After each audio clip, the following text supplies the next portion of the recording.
अब यहाँ एक बात ध्यान देने योग्य है, अकाम कहने से मोक्ष काम का ग्रहण हो जाता,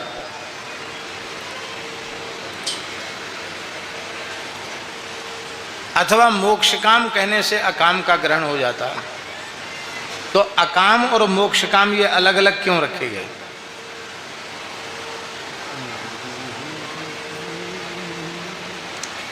महाराज जी, मोक्ष काम कौन होगा? लौकिक पारलौकिक कोई कामना जिसके मन में नहीं होगी वो मोक्ष काम होगा। कामनाएं ही तो संस्कृति के चक्र में जीव को भटका रही है। कोई कामना नहीं तो वो मोक्ष काम होगा। तो मोक्ष काम कहने से अकाम का ग्रहण हो जाता। ऐसा लगता मोक्ष काम और अकाम दोनों पर्यायवाची हैं, फिर अकाम और मोक्ष काम अलग अलग क्यों कहे? बहुत ध्यान से सुने महाराज जी, सच्चा निष्काम भक्त ही होता है। ये सुखदेव जी कहना चाहते हैं। ज्ञानी निष्काम होता है, उसको लौकिक पारलौकिक भोगों की कामना नहीं होती है, पर मोक्ष की कामना तो होती है कि नहीं होती है? हमको कैवल्य मिले ये इच्छा होती कि नहीं होती है? ये इच्छा न हो तो उसको मुमुक्षु कैसे कहेंगे? मुमुक्षा तो उसमें होती कि नहीं होती है? पर भगवान के भक्त को मोक्ष की इच्छा भी नहीं होती है, उसे केवल निष्काम भाव से श्री कृष्ण चरण कमल की सेवा की इच्छा होती है।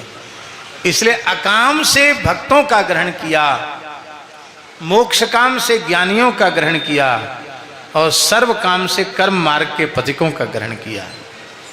आप ज्ञान मार्गी, भक्ति मार्गी, कर्म मार्गी किसी मार्ग का अनुसरण करने वाले हों, आपके संपूर्ण जीवन की साधना का चरम फल है।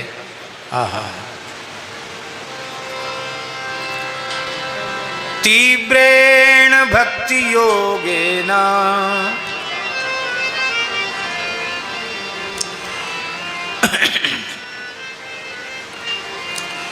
तीव्रेण भक्ति योगेन यजेत पुरुषं परम।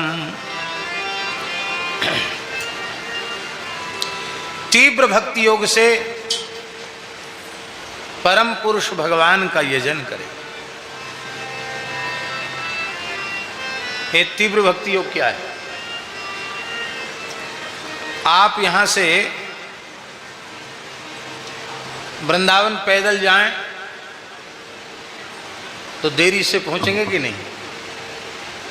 कम से कम 500-700 किलोमीटर तो होगा वृंदावन यहाँ से, हैं? 500।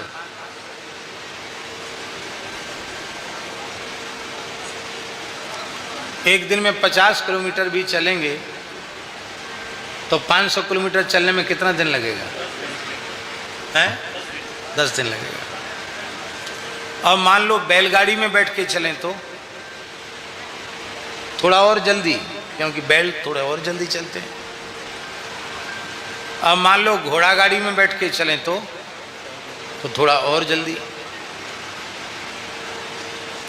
बस में बैठ के चलें तो थोड़ा और जल्दी, और रेल में बैठ के चलें तो, सुपरफास्ट में बैठ के चलें तो और जल्दी। और मान लो यहीं एयरपोर्ट हो, यहीं हवाई अड्डा हो, और फिर वृंदावन में हवाई अड्डा हो, यहाँ से बैठ के वहाँ उड़ के जाना हो तो 1 घंटा भी नहीं लगेगा और आप पहुँच जाएंगे।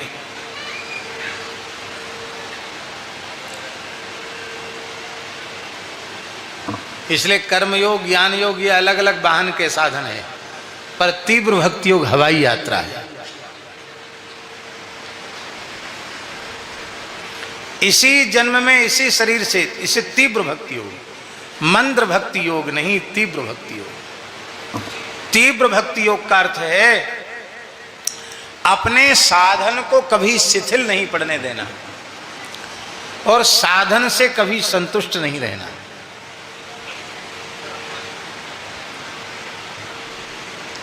अठारह घंटे 20 घंटे भजन करने के बाद मन में ये भाव ना आवे कि हम तो 18 घंटे 20 घंटे भजन करते हैं, इस बात का पश्चाताप हो कि हाय हाय, अमूल्य जीवन के 4 घंटे बर्बाद क्यों हो जाते हैं।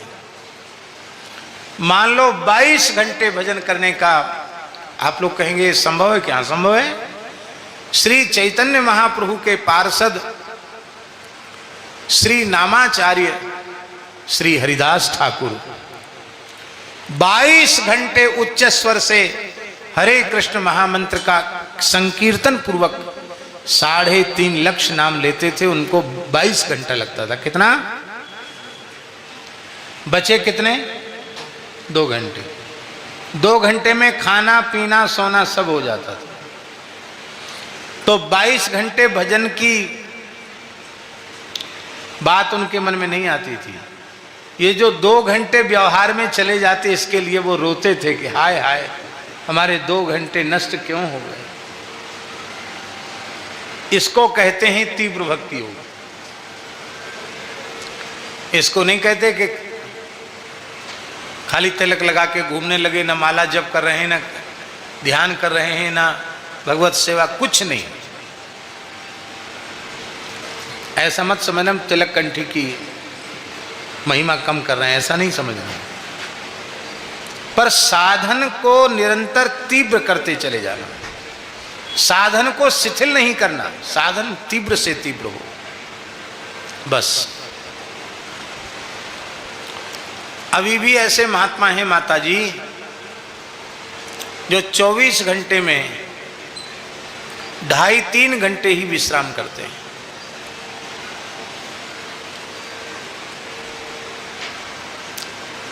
आहार में केवल यत्किंचित थोड़ी छाछ ले लेते हैं, बस।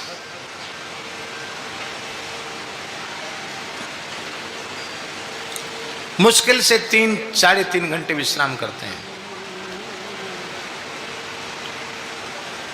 डॉक्टर तो कहेंगे ये संभव ही नहीं है। आप डॉक्टर ही पढ़िए, डॉक्टर लोग कहेंगे संभव नहीं, 6 घंटे कम से कम सोने के लिए चाहिए।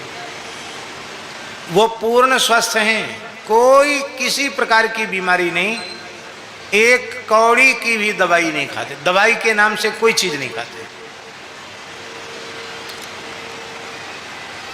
हम लोग संसार के भोगी विषयी प्राणी हैं, पर जिनका आहार केवल भगवत भजन बन जाता है, फिर उन्हें, भाई शरीर को विश्राम मिलना जरूरी है ना, तो भजन में ही उनको विश्राम मिल जाता है। भजन ही उनका जीवन बन जाता है, भजन ही उनका प्राण बन जाता है। इसलिए तीव्रेण भक्ति योगेन यजेत पुरुषं परम।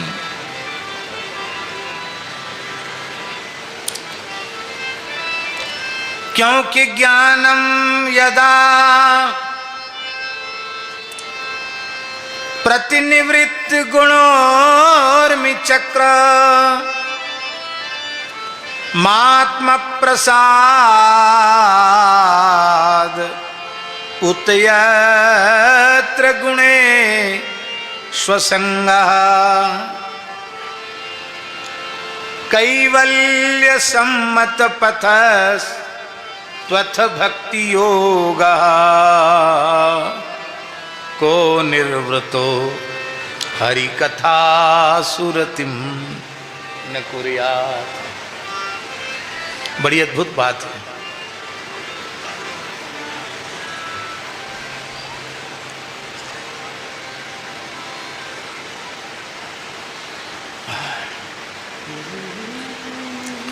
जब कोई भाग्यशाली जीव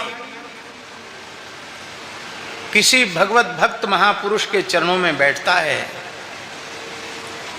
तो उन महापुरुषों के जीवन में संसारी चर्चाओं का सर्वथा अभाव होता है। उनका हृदय भगवान नामरूप गुणलीला के अमृत से परिपूरित होता है और वे निरंतर भगवान के यश का गायन करते रहते हैं। तो उस कथा के श्रवण से दुर्लभ ज्ञान की प्राप्ति।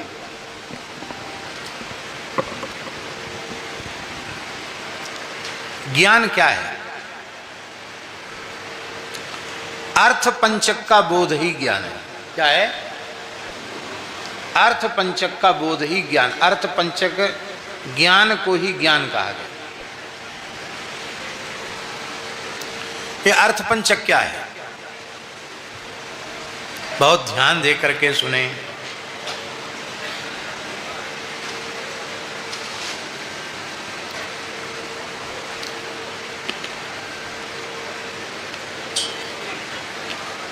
प्राप्य क्या है?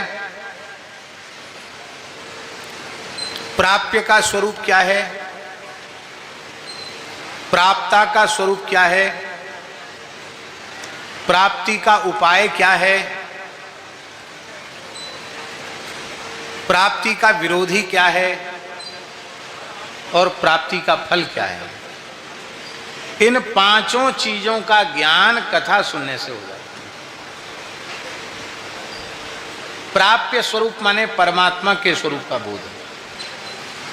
प्राप्ता के स्वरूप के बोध का अर्थ होता है दंडोत्तम नमो नारायण। जीवात्मा के स्वरूप का बोध। प्राप्ति के उपाय के बोध का अर्थ है प्राप्ति के साधन का बोध। आपका जैसा भी संस्कार हो, ज्ञान का, कर्म का, भक्ति का, उसके अनुरूप साधन का बोध। प्राप्ति के विरोधी का बोध। विरोधी माने माया का बोध। और प्राप्ति के फल का बोध। जिन्हें भगवान मिल चुके हैं उनको क्या, उनके जीवन में क्या विलक्षणता आ गई, क्या वैशिष्ट्य आ गया, इसका बोध। इन पांचों चीजों के ज्ञान को ही ज्ञान कहते हैं। तो ज्ञानम यदा प्रतिनिवृत्त गुणोर्मि चक्रम आत्म प्रसाद उत यत्र गुणे स्वसंगा कैवल्य सम्मत पथस्त्वथ भक्ति योगा को निर्वृतो हरिकथा सुरतिम न कुर्यात्। भगवान की कथाएं सत्पुरुषों के मुख से सुन करके दुर्लभ ज्ञान की प्राप्ति होती है। और संसार समुद्र के जो थपेड़े हैं, तरंगे हैं, वे शांत हो जाती हैं। हृदय शुद्ध, निश्चल, निर्विकल्प हो जाता है। और उस ठहरे हुए अंतःकरण में आनंद का अनुभव होने लग जाता है, सतत आनंद का अनुभव। और आनंद का अनुभव ही नहीं, आनंद के अनुभव के अव्यवहित उत्तर क्षण में इंद्रियों की विषयासक्ति सर्वथा नष्ट हो जाती है। भगवदासक्ति भी रही आवे, ध्यान से सुने, और विषयासक्ति भी रही आवे, ये दोनों एक साथ संभव नहीं। भगवदासक्ति होते ही विषयासक्ति समाप्त हो जाए। और फिर कैवल्य सम्मत पथस्त्वथ भक्ति योगा। धनंजय दास, भक्ति योग को सामान्य मत समझना। कैवल्य सम्मत पथस्त्वथ भक्ति योगा। कैवल्य के मार्ग के जो पथिक हैं और जिन्हें कैवल्यानुभूति हो चुकी है, जो जीवन मुक्तावस्था को प्राप्त कर चुके हैं, वे पुरुष भी, महापुरुष, ज्ञानी पुरुष भी जब भगवत प्रेम की महिमा को समझते हैं तो उनका हृदय भी व्याकुल हो जाता है कि हमें भी भगवान का प्रेम मिले। जैसे उद्धव जी कितने बड़े ब्रह्मज्ञानी हैं, पर उनको गोपियों के प्रेम की प्राप्ति की विकलता जग गई।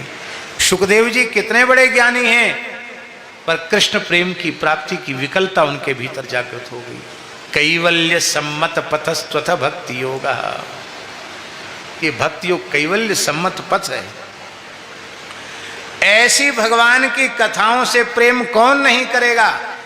एकमात्र साधन से सबकी प्राप्ति हो गई, केवल कथा सुनने से सब कुछ मिल गया। पर हम बार बार दोहरा रहे हैं, कथा सदा बहुत सावधान होकर सुनना, श्रद्धा पूर्वक सुनना, शरीर संसार से पूर्ण वैराग्य हो और भगवान के चरणों में अनुराग हो, यही संकल्प लेकर कहना और यही संकल्प लेकर सुनना।